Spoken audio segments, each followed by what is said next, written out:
When the gold rush hit the Klondike, more than 100,000 prospectors stampeded to the Yukon. That's not exactly happening today, but people are looking for ways to cash in on their gold. Oh my God, we've seen, a huge uptick in just foot traffic, right? Like there was a day in this week, we had a lineup all the way downstairs to the first floor.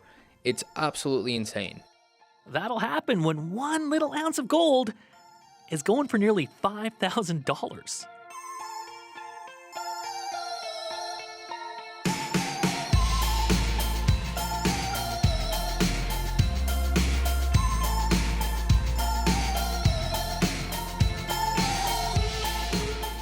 Hi, I'm Paul Havershood. Welcome to The Cost of Living. Forget newfangled ways to get rich, like Bitcoin. The classic is back. Gold. And people are now searching for it everywhere. From thrift stores to the bottom of ice-cold mountain rivers. Also today, we hear a lot about how artificial intelligence is about to change everything. It's either going to take all our jobs, or maybe create a utopia where we don't have to work at all. But what if it doesn't do either of those things? What if AI is just meh? Up first, anyone who's dinged up their car has faced the same dilemma. Run it through insurance or pay to fix it yourself. Answering that question has never been easy. But now, it could be harder than ever.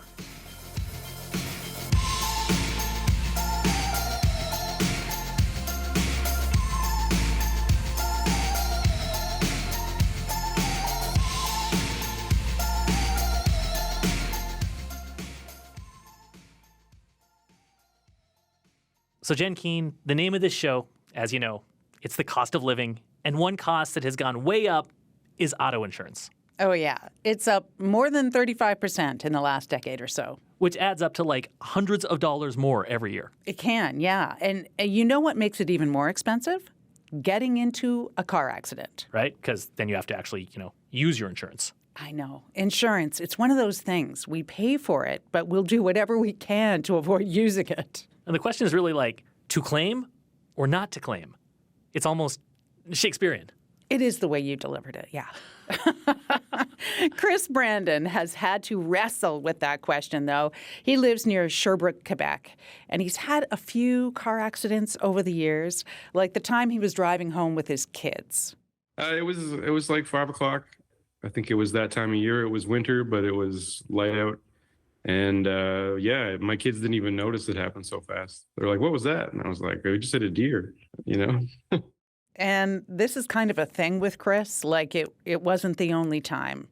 And then the other time I was driving a van and a deer jumped across the road, like all the way across. And I was like, "Wow." And then I hit his friend. So wait, how many times have you hit a deer? 3. That is a lot of deer. Well, he does live in the country, so there's a lot of wildlife around there. But the first time this happened, Chris was driving a Hyundai Elantra, and he nearly totaled it. The front fender, like the part of the car over the front tire, was all crumpled and destroyed. The bumper was sort of removed on the one side. The mirror was knocked off, and the passenger door was all crushed. Was he okay? Yeah, he was fine, but the car was a wreck. Okay, so what did he do about it? Well, he actually decided not to claim it because Chris is really handy. So he found the parts, he patched the car back together, did it all himself because he was really worried about what a claim might do to his insurance rates. My deductible would go up, my insurance would go up because I had an accident. And so like every day from that point on, my insurance would cost more. I've always thought that's how it works, Jen, but he's right in saying that, yeah? Yeah, pretty much. I mean, insurance plans do vary across the country. But yes, if you make a claim and you're at fault, your premiums will likely go up when you renew. And in some provinces, they can go up by quite a lot. In Ontario, when you get into an at-fault accident, your rate increases by 96%. In Alberta, it goes up by 84%. And it could stay like this for like 3 to 6 years. Vitaly Starov is with My Choice. It's an online site where you can compare insurance rates. He says the cost of insurance is already so high that when people do the math... especially if it's a minor accident claim. It makes more sense for them to just pay for it out of pocket rather than going through an insurance company. I would be willing to bet that a lot of people do that math and then make that same choice. It's like, you know what? I'm going to eat this one. They do. Last month, the polling firm Research Co. surveyed 1,000 Canadians. They asked people if they or someone in their household had been involved in a car accident in the last 5 years. Of those people, more than 40% say they didn't make an insurance claim. 40%. So like Yeah. 4 out of every 10 accidents, people just pay for it out of pocket. Do we know the reasons exactly? In some cases, they said it's because the repairs were small. They would cost less than the deductible. But the majority of people said they were worried their rates would go up if they made a claim. Okay, so a lot of us, we're not using the insurance that we actually pay for because, our rates might go up. It's going to cost us more in the long run. But Jen, if we think about this just more like philosophically, isn't that a problem? Well, it might be a sign that there's a disconnect between how insurance is supposed to work and how it actually is working. And there is nothing wrong with paying out of pocket, but you are supposed to tell your insurance company about it. Really? Yeah. Sharif Jamail is in the insurance industry. He owns a tech company called Trufla in Alberta. He says you are legally obliged to disclose any loss or damage to your car because the insurance company needs to know what kind of condition it's in. So let's say you let's say you got into a fender bender with someone else, right? And it caused some damage on their vehicle and there's just a few scratches on your vehicle. You fix their vehicle, but you don't fix yours. You're like, it's just a few scratches, no big deal. Well, technically, the value of that car went down. There's now damage on that car. And if there's another accident, the insurance company's paying for that when it wasn't there before. Okay, I hear what he's saying. But let's just say, hypothetically, what if I was like, I'm not really going to tell the insurance company because it's not really my problem. It's kind of their problem. You mean what they don't know won't hurt you? Is that what you're saying? Just hypothetically.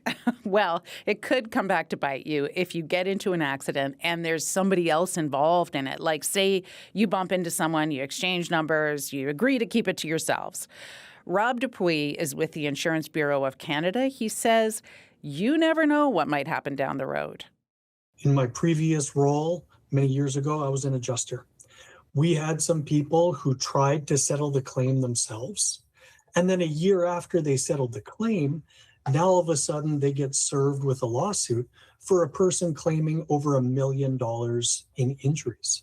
And because they didn't know about the accident, the insurance company hadn't talked to witnesses or collected any evidence. And it's difficult after the fact to try to defend a person when you have no data. So you're prejudiced in your investigation. Okay, so there are reasons to tell your insurance company. We'll grant that. But let's get back to the money part of this, Jen. If you tell your insurance company, then won't your premiums just go up? Not necessarily. Sharif says it's the claim that counts, not the accident. But I did ask the Insurance Bureau of Canada about this, and they say it's a tricky question because if the accident involved a traffic ticket, that could trigger an increase. Or if someone else makes a claim against you, that also could trigger an increase. So it's a gray area. Well, I think when some folks hear gray area, maybe not me, but some folks, they might think gray means maybe I'll just keep this quiet. Okay. Well, a lot of people are doing that. They're keeping it on the down low. Vitali from My Choice, he did some number crunching a few months ago to see if people are underreporting accidents. And so how he did this was he looked at the reported accident history of more than 200,000 drivers, and then he compared that to high-risk driving behavior using things like speeding tickets, red light tickets. And he did this for the provinces where insurance is private, like Alberta, Ontario, and the Maritimes. Okay, and? Well, he checked for the cities with the most high-risk drivers and then looked at how many accident reports were filed in those places to see if things lined up. And they didn't. 2 cities topped the list where they had the biggest gaps. Well, tell us who. Okay. Airdrie, just outside of Calgary, and Brampton in Ontario. Both places have a lot of risky driving and maybe fewer reported accidents than expected. All right. And the takeaway from this then is?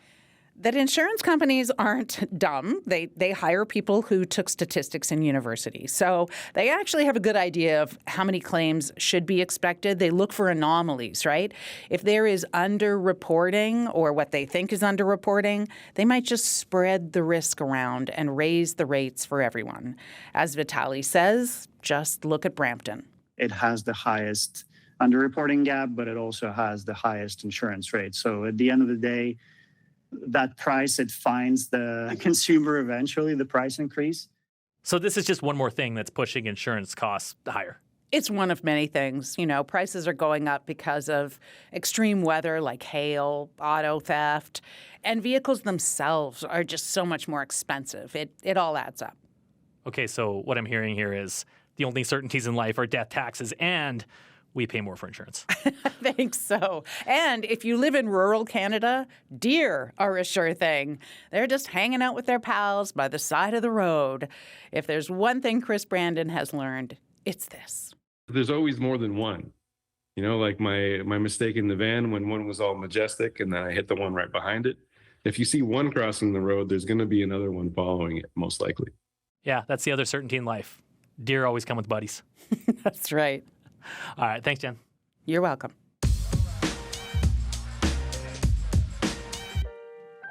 This is The Cost of Living. I'm Paul Havershood. Remember Yukon Cornelius from the Rudolph the Red-Nosed Reindeer cartoon? He was an old prospector. He'd throw his pickaxe in the air looking to strike gold. Then he'd sniff it, taste it, and... Nothing. Well, today that gold is worth nearly $5,000 an ounce. So more Canadians are channeling their inner Yukon Cornelius and hunting for gold in the darndest places. Okay, I can show you over here. Okay. Juan Blanco is a precious metals dealer in Calgary. So basically, this is the window, the place where people pass their stuff. Silver coins, gold watches. If you got it, Juan wants it. Let's just see how much that weighs.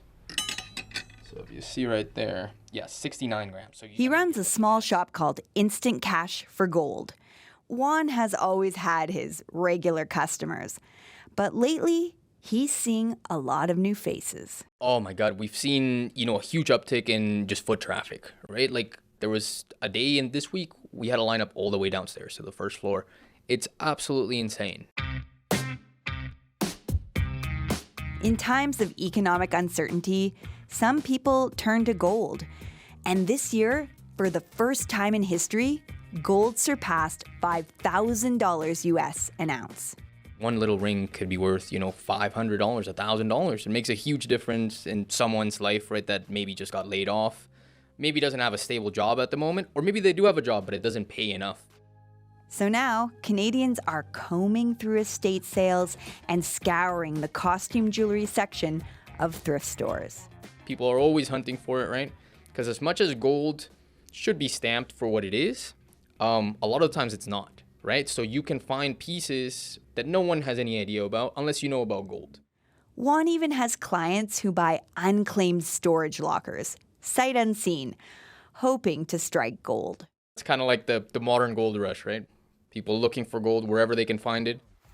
Oh, look at that! Paul LaRouche is Pioneer Polly on YouTube, a full-time gold prospector in Victoria, BC. We made over $3,500 US in nugget value. And if you're thinking, nah, there's no more gold in them bar hills.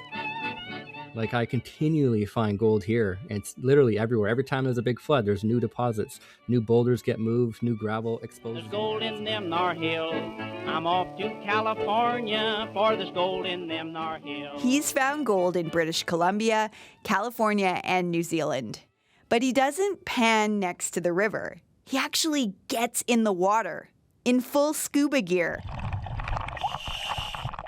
and goes diving for gold. Are you kidding? Another one! Wow! His biggest score? A 14-gram nugget. Holy cow! Pioneer Polly says Canadians have caught the gold bug. As the price has risen, So has the number of followers on his social media pages.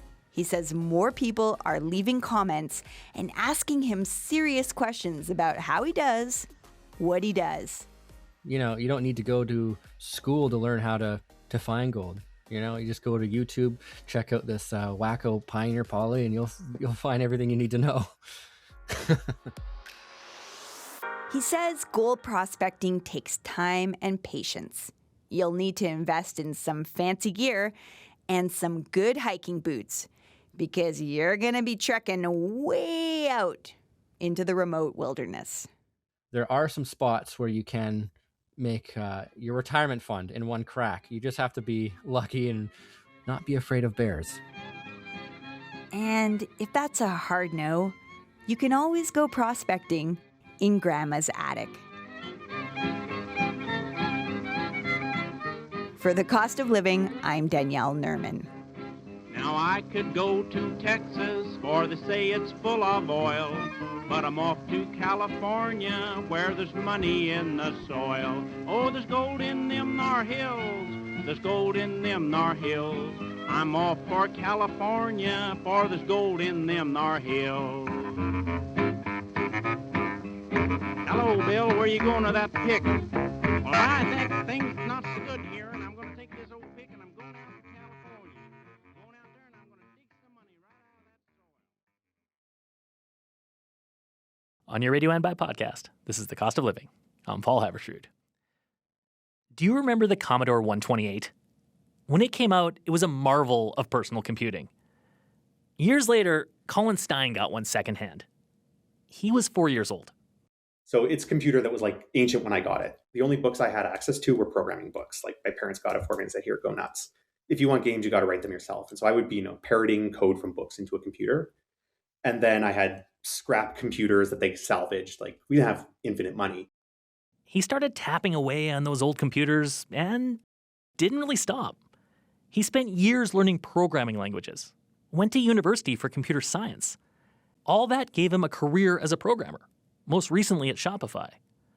But lately, things in the coding biz have changed. Practically anyone can pick up a Copilot or a ChatGPT, and like in an hour, you could produce a program that does something useful for you, right? My mom could be a programmer at that level now. It used to be that being at that level was enough to get a job. Artificial intelligence has raised the bar, and things are moving fast. Colin figures just in the last 6 months, it's at the point where I think it is a net benefit to most developers, where I will sit down to write something and maybe I could do it in a day, right? I could sit down, I could write a program that solves some problem. And I think on that sort of scale, one of these AI tools, it will produce, give or take, what I would have done. So now Colin could get AI to do that kind of programming. It's the type of grunt work he used to shuffle off to an intern to free up his time for more valuable stuff. But you can have 3 or 4 interns working while I work on something challenging. And in the end, now we get 2 or 3 people's worth of work in a day rather than 1 or 1.5, depending on how skilled your interns are. So that's where I see it fitting in, at least right now. If you're a real live human intern who'd like to do that work and launch a career, you might wonder, where does that leave me? As for the rest of us, we kind of have the same question. We really don't know what AI will mean for our jobs. We know the technology is moving fast, but it's also wrapped up in a lot of hype. Right now, people seem to be split into 3 camps. There are AI evangelists who say, don't worry, AI will create new jobs we can't even imagine yet. And it will make us so productive, we'll only have to work like 3 days a week, but we'll still make the same money. Then there are AI doomers. They think it's an existential threat to humanity. But before we get wiped out, we'll suffer through a jobs apocalypse. Lawyers, programmers, accountants, they'll get hit first, and then all of those unemployed people will create a massive surplus of labor that will drive down wages for everyone. But then there's a third camp. People that think, what if AI is just okay? In the long run, we're going to see AI really work. But it may not be that way right now. Jim Besson is the head of the Technology and Policy Research Initiative at Boston University. You could call him an AI realist. I don't doubt that in the long run, AI is going to change all sorts of work. 50, 70 years ago, you could have said the same thing about computers. And I think people had the same sort of attitude that it was going to change everything. I think today you've got people saying it's going to change everything next year. AI realists agree it will disrupt jobs, and some will disappear. But we don't know when that will happen. And timing matters. Even if it's a seismic shift, the longer it takes, the more time we'll have to figure things out. People are worried about automation, and it's all framed about machines are going to take over my job.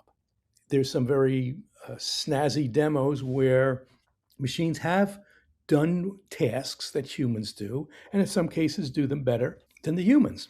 So the first thing to realize is that doesn't mean jobs are going away.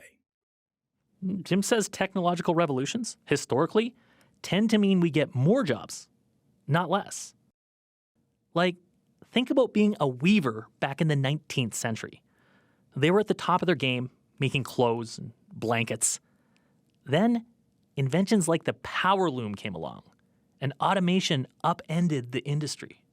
The amount of labor time it took them to create a yard of cloth dropped to 2% of what it was at the beginning of the century. In other words, weaving was 98% automated. Did that lead to a huge drop in the number of weavers? No, it led to a huge increase. Up until the 19th century, hand-woven cloth was really expensive.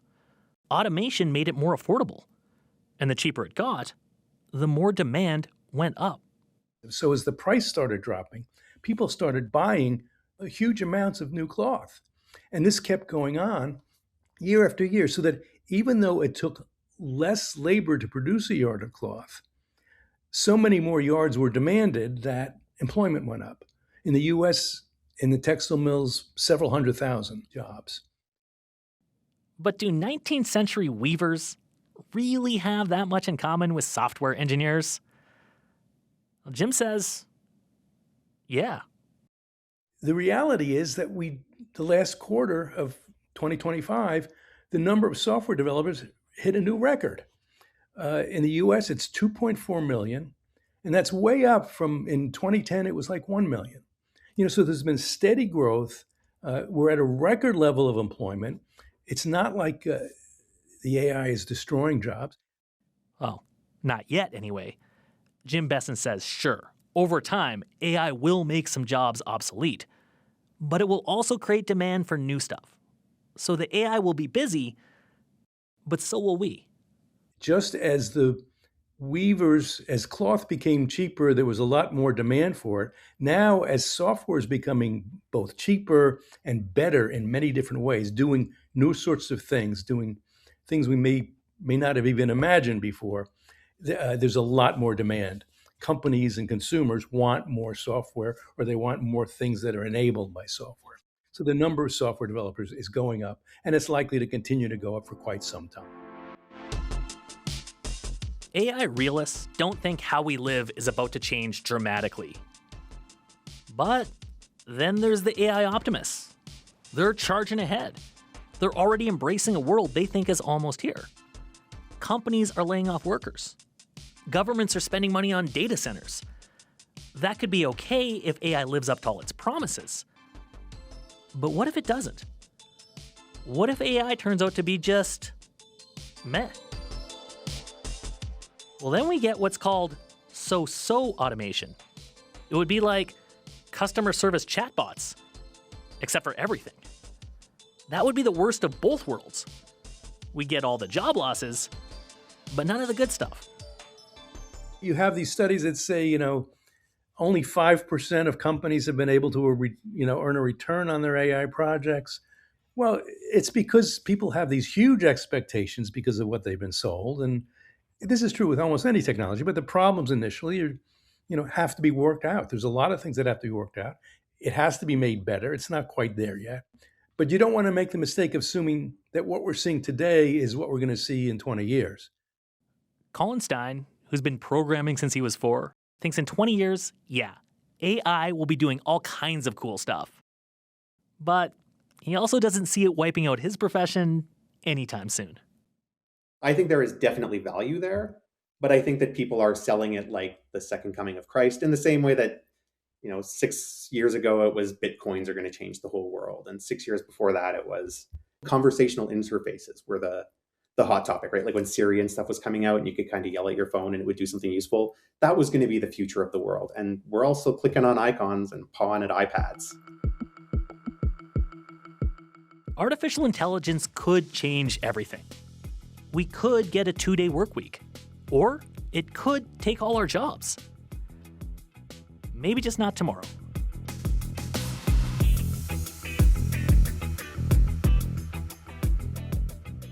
Coming up next week, bicycles.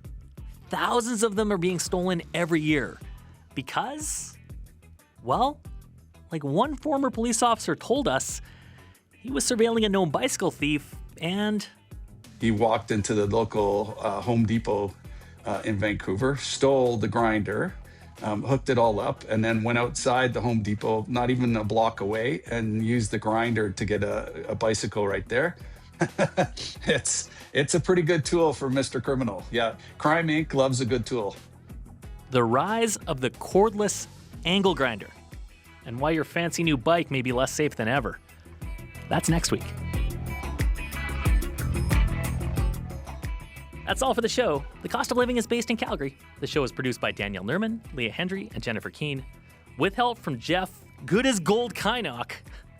Oh, and if you hear anything on the show and want to give us a call, please do. Our number is 1-866-550-COST. That's 1-866-550-2678. Maybe you've got a gold story. I don't know. Anything else?